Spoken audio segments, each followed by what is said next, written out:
coming here to St. Ambrose with a connection to the Walnut Creek Wetland, was the realization that I have come to a church that really speaks about the land as personified, that the wetland is the personification of itself.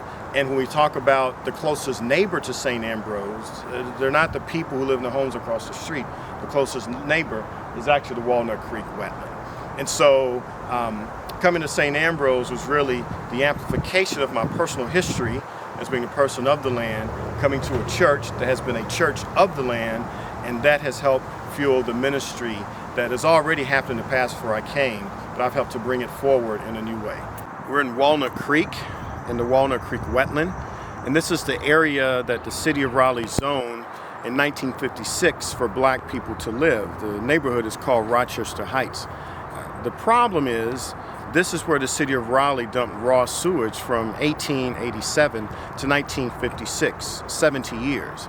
And so when the city zoned this area that's already flood prone for black people to live, also during that time, this was a de facto dumping ground. So what I like to say is that the city dumped sewage, they dumped garbage, and then they dumped black people.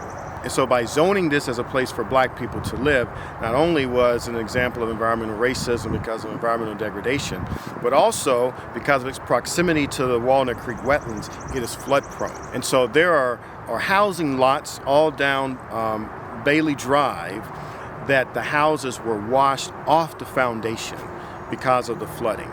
Flooding still happens today. One way to think about the work that St. Ambrose is doing is that we are about the liberation of black people and about the liberation of the environment.